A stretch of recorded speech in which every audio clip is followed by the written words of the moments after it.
The fragrance of selfless love that has drawn the world into one family. The truth of an eternal message that has been revealed through every act and word. The fulfillment in service that has been taught by relentless sacrifice. The Lord's own life is indeed His message.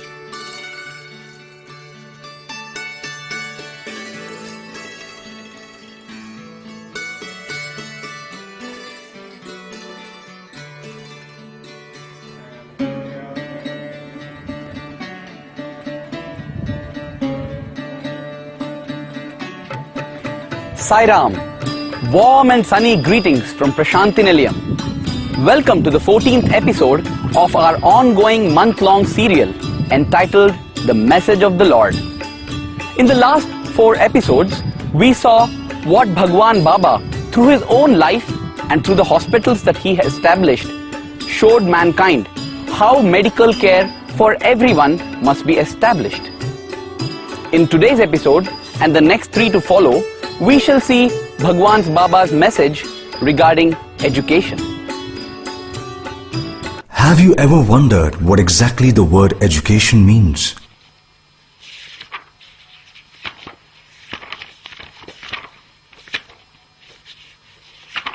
If you look up a dictionary, you would be surprised, because what you would often get there would be a circular definition like, education is the act or process of educating or being educated.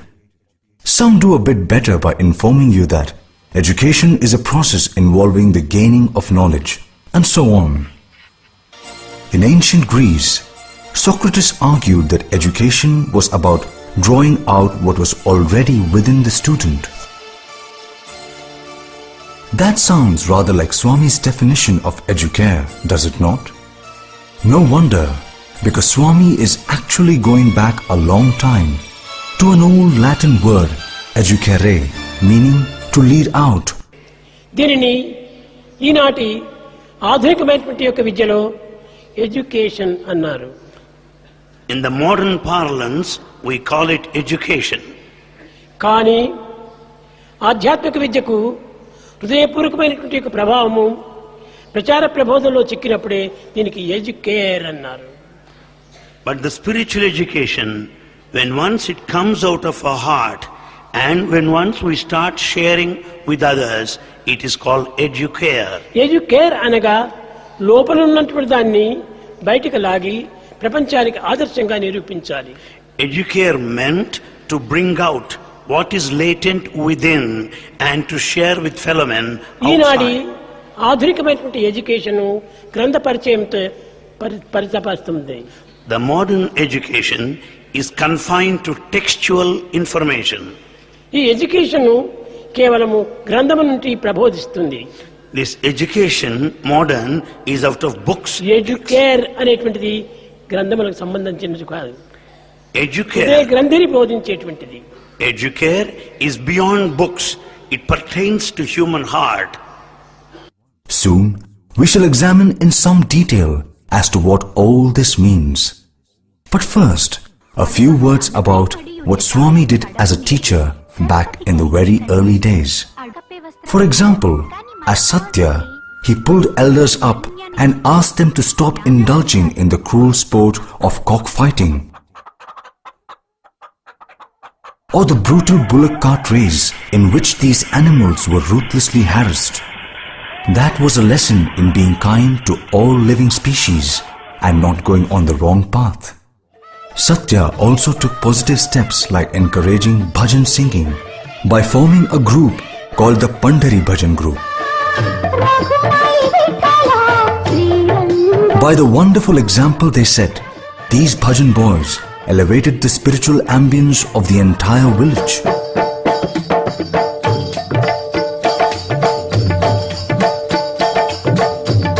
No wonder that from then to now, bhajans have and continue to play an important role in Swami's master plan to achieve the collective spiritual sensitization of entire groups and via them the whole of humanity.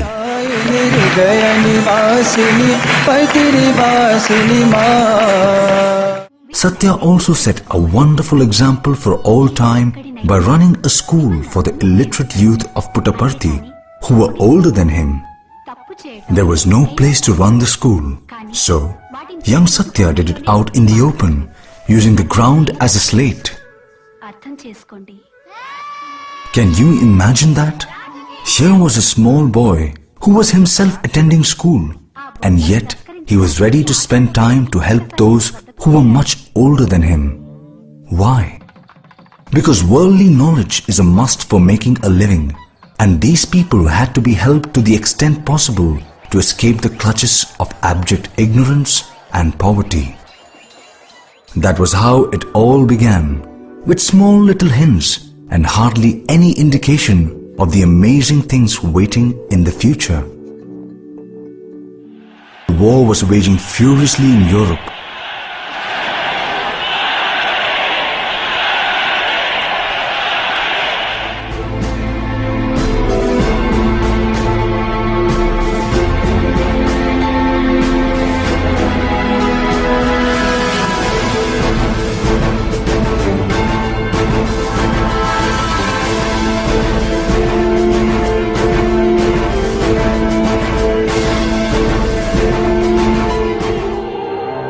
Sathya in far-away rural India changed the entire ballgame on 20th October 1940 when he quit school in order to assume his role as the avatar of the age, for which purpose, in fact, he had taken birth and assumed a human form.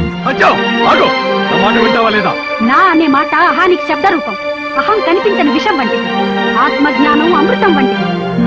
నేను తాను తెలియు నిక్కముగను.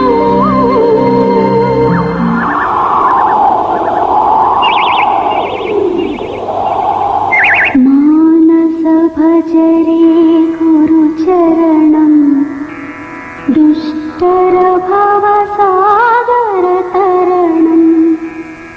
మానస భజరే గురు చరణం దుష్టర భవ సాగర తరణం. Noticed that when he raised the curtain, Bhagwan Baba hardly made a mission statement or anything to that effect. Instead, he began his new role with a bhajan, and a powerful one at that. Om Namah Shivaya, Om Namah Shivaya, Shivaya Namah Om Namah. That sent a silent signal that whatever he did would invariably have deep spiritual roots, while at the same time use worldly knowledge for benefiting humanity.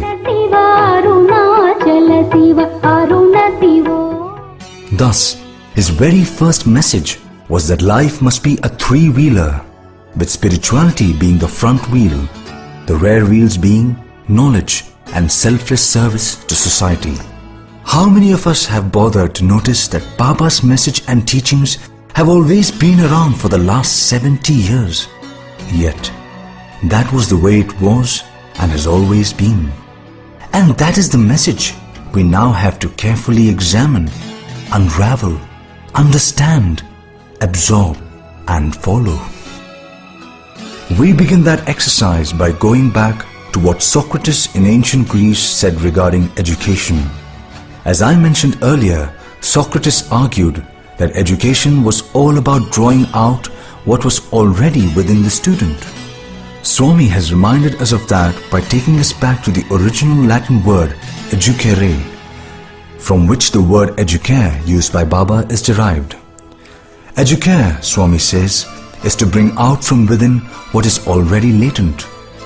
As he once put it, it is a process of making patent what is already latent. Well, what is within us? If you recall our earlier episodes, the most important thing within all of us is the Atma. Since Atma equals God, and further, since the whole of creation came from the Atma, it means that both God and nature are within each one of us. In practical terms, that means that both spiritual knowledge as well as knowledge about nature is already latent within all of us. All we have to do is open the treasure chest and pull out what is within. That is really what education must be all about. Now, let us look into some details. We come across various categorizations. We have informal education, formal education. We have learning by rote, learning by observation. We have secular knowledge, we have spiritual knowledge. Putting all these together, we get a multi-dimensional matrix. Sounds confusing? Don't worry. By drawing upon the teachings of Bhagwan Baba, we shall make all this very simple. Let us start with informal learning. How many of us realize that babies learn a lot of things as they grow up just by observing things around them? If you think about it, it is really amazing.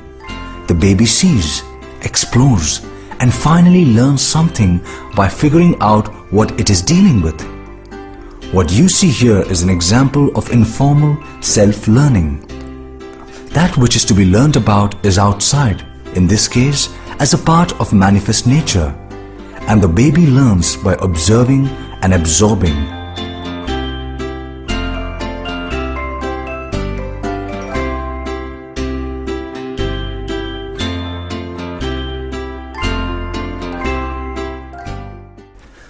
Nature is observed using the senses, but meaning is made out of information gathered using faculties that are within and built into us in advance by God. This is how the so-called inside and the outside come together. The baby tapped its latent skills inside to learn about the world outside it. To put it differently, the faculties within have to be switched on and linked to the information brought by the senses from outside. In the case of a baby which is trying to explore and learn all by itself, we have what might be called unassisted informal learning. Next, we consider a child that is with its mother. As the mother works, the child tags on and watches. Here we have a case of assisted informal learning. At times, the mother may place the child on her lap and tell stories or maybe teach a prayer. This would be informal learning by rote. There is no formal classroom, syllabus, school, etc. But learning goes on and education is imparted, in this case by the mother. It is the mother who assists from outside to bring out the latent capabilities of the child from within and make them flower. Take the Chinese language, for example. For most of us, it is a language that is so difficult to even learn, forget mastering it. Most of the diplomats who are posted for duty in China spend a lot of time trying to learn this language. Now compare this with a 3-year-old child in a remote village in China. Just by spending time with its mother, this child is able to master this Chinese language without struggling in schools or paying hefty fees. So you see, even in informal learning, there are subtle ways in which the creator and the created come together. Swami says, early in life, every child learns first from its mother. Later, it is father who then puts the child in a school where the teacher takes over. In every case, the child is assisted by someone or the other to bring out capabilities that are latent within. That someone is first the mother, father next, and teacher later. Mother, father, and guru all are proxies for the creator or God. Which is why ancient gurus always taught their disciples a verse, which Swami makes sure is repeated at the time of the convocation of his university.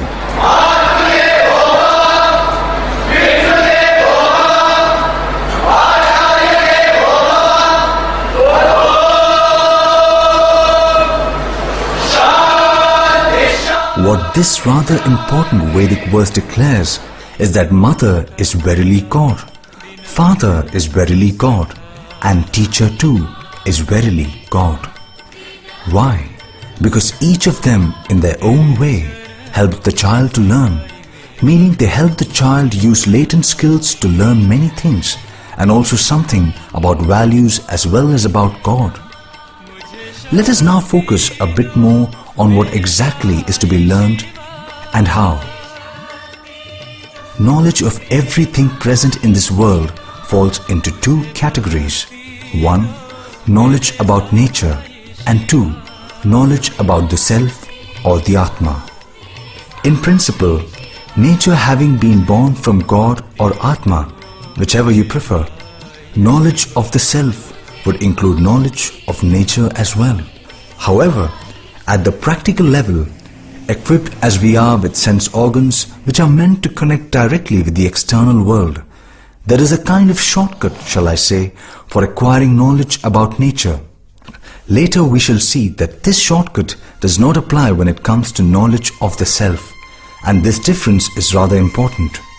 At this point, let me just say, there are many advantages to learning about nature by direct observation, and indeed that precisely is what humans have been doing for thousands of years. For instance, it was by following the stars and planets as they moved across the sky that ancients in all lands were able to prepare almanacs that predicted eclipses. Similarly, by watching the weather for years, humans have learned all about the best time to plant crops and to harvest them. And the list goes on. Okay, all this is perfectly understandable. But what about this business of bringing out from within? That doesn't seem to have figured anywhere in what has just been discussed. Baba gives the answer to that question. He says, effectively that is, when you look around, you see many things. So do birds and animals. They also see but cannot understand, whereas you can. And that is because of the special powers and capabilities that God has built into you.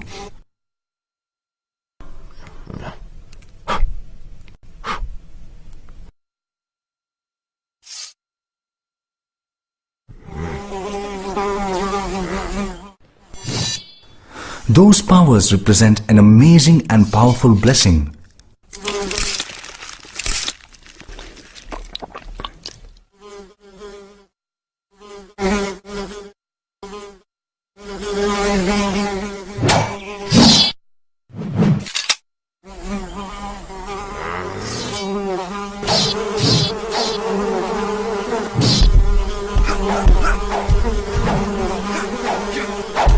So you see, even while you're trying to study nature by observing what is outside of you, God from within gives you special tools to help you understand what you're seeing.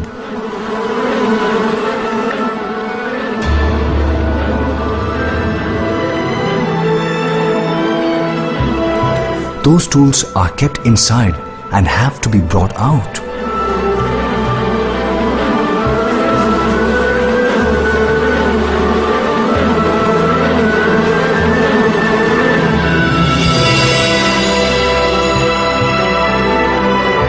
You must tap the inside, not merely for knowing more about the world around you, but for something else also. When it comes to using the knowledge you have gained from nature, you must again connect to the Creator or the Atma within, so that your knowledge is put to proper use.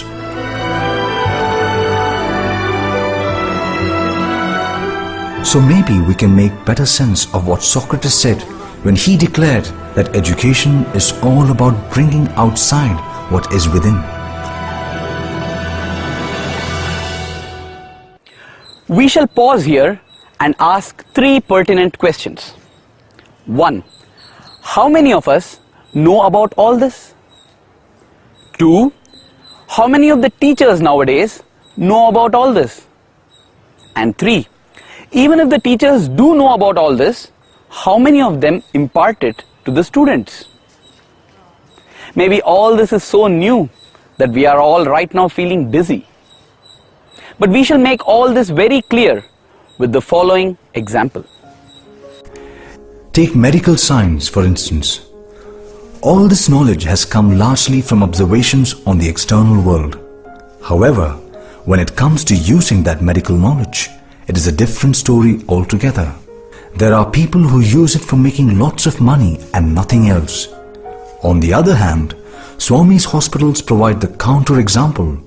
Here, knowledge is blended with compassion to provide selfless service to society.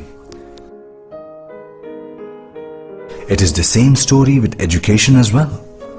One can either run schools, colleges and universities as a service to society, or as purely commercial enterprises whose only goal is profit, that is, to make money.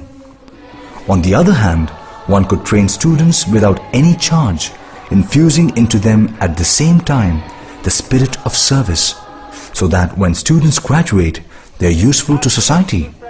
This service angle is a very important point, since knowledge of the world can easily be misused in many ways. When the school, in its efforts to establish good community relations, look after the old people and orphans of the area. We hardly spend time to think about it, but are you aware that most of the crime these days is being committed by educated people? Economic fraud, cybercrime, and even terrorism.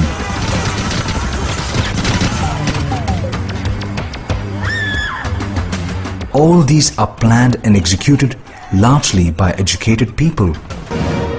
And just think of the deadly weapons, including weapons of mass destruction.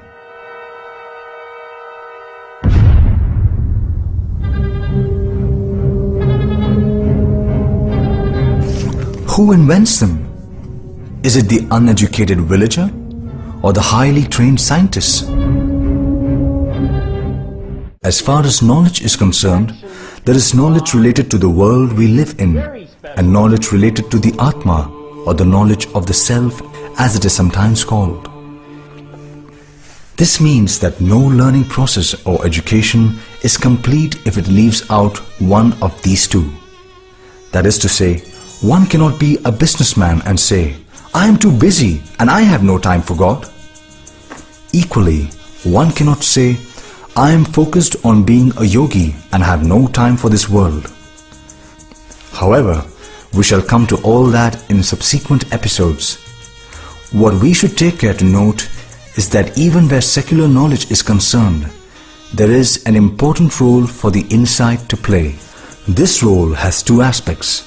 Aspect 1 is use of faculties within, that is the brain and the mind, for learning about the world around us. Aspect 2 is to be guided by the conscience in not misusing the knowledge gained for excessive profit, for cheating, and for causing harm. But what about the knowledge of the self, or Atma Jnana? Can that also be obtained in the same way, that is through formal education? It turns out that this is not only a special case of education, but also has an important difference. The amazing thing about the acquisition of the knowledge of the self, or Atma Vidya as it is also called, is that it cannot even be imparted by a teacher to a student. No guru can teach it, and one cannot learn it from textbooks, internet, or any other means. I am sure you are wondering why this is so. That exactly is the question we shall now address. In a sense, the point is simple, really. Swami says that God or Atma is within all of us without exception. Remember, God equals Atma. Never forget that. Okay, so God or Atma is within us. So what? What has that got to do with us not requiring a teacher to learn the Atma Vidya or the knowledge of the self? Here is a beautiful answer to that question. Baba says that God equals knowledge. Just listen to this bhajan. When you speak truth, Satyam Jnanam Anantam Brahma. Satyam Jnanam Anantam Brahma. Satyam Jnanam Anantam Brahma. Did you hear that? What does that bhajan teach us? It tells us that God equals knowledge of the self. Now this is the real point. If God, who is the same as the knowledge of the self, is already within us, where is the need for somebody else to give it to us, teach it to us, or impart it to us? You see the point? His presence within each individual means that spiritual knowledge is already within every individual. Anantam Brahma Satyam Jnanam Anantam Brahma. Okay, if that be the case, then why do people go to a guru? What does the guru do? We are told that even Lord Krishna went to a guru. There seems to be something odd about this whole thing. That is a good point, is it not? Swami says that the guru does not impart spiritual knowledge. This sounds strange, doesn't it? If the guru does not teach anything, what on earth does he do? ఎవరైనా సరే Let him be anybody. అజ్ఞానమునకు బోధన చేసి And in fact, the one who is ignorant, అజ్ఞానం దూరం చేసి one should distance from it. ప్రేమతత్వమైన జ్ఞానాన్ని అభివృద్ధి పరిచేటువంటి వారు గురువు. So, preceptor is the one who will help you to grow in wisdom and give up ignorance, dispel ignorance. In case you find all this a bit difficult to understand, just think of it this way. Imagine a chimney lamp or the hurricane lamp. Today, it may be difficult to find such lamps, but they were common in many places as recently as 60 years ago. When the lamp burns, it deposits soot on the inside of the glass chimney, which then cuts down the amount of light coming out. In short, more the soot, less the light that comes out. So what does one do to fix the problem? Very simple. Just clean the lamp shade. That's all. The same thing applies when one considers spiritual knowledge. However, spiritual ignorance or ajnana can prevent wisdom from manifesting itself. So, the guru drills the student or disciple on spiritual cleansing procedures. That is what a worldly guru does. He helps the students remove ajnana. By the way, Krishna went to a guru not to get any cleaning done, but just as a part of his divine play acting. And that is how our Swami also went to a school for a brief period. But when the time came, he just quit and assumed the role he had come to play. God is referred to as the Guru of Gurus. What does that mean? If a Guru merely is a spiritual cleaning agent, does it mean that God is a super duper cleaning agent? What is it that the Lord does that is different from what a Guru does? Lord Krishna gives an answer. Having the avatar is a double advantage because he not only helps man clean himself but also lights the lamp within. When God incarnated as Krishna, he taught knowledge of the self to Arjuna. In the present avatar, Swami has been teaching all of us almost all the time. You may say, Agree that ever since Baba has declared his avatarhood, millions have flocked to him year in year out. In fact, wherever he goes, they follow him. But when does this lighting the lamp happen? I think we seem to have missed it all. That is an interesting question. Yes, people do flock to Baba. But have you ever taken a close look at how charged they become just by the very sight of him? Even by his very look, his proximity, his sweet smile, Swami fills our hearts with love as no one else on earth can. That is what lighting the lamp really means. No guru on earth can ever do that.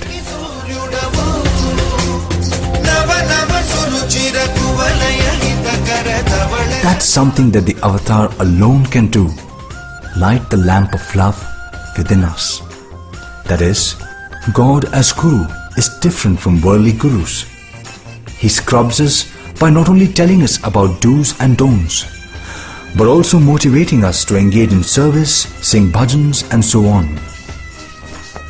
But most of all, he literally squeezes our hearts, pulling out pure love. That is something God alone can do. Who can deny that this is the ultimate in education? Now here is a question for you. When the avatar comes down on earth in a human form, he not only scrubs us spiritually clean like the worldly guru, but also adds icing on the cake by lighting the lamp of divinity within us. But then, the avatar comes only once in a blue moon. What about the long periods of time when the avatar is not walking on this earth amidst us? Is humanity condemned to a life of spiritual darkness? Think about it and try to come up with an answer for this. In the next episode, we shall try to answer this question. But in the meanwhile, do try to come with an answer for this question by revising Swami's teachings that we have gone through in the last few episodes. That's all we have for this episode, and we hope to see you again tomorrow for the next episode. We hope that you're enjoying this series. Jai Sai Ram.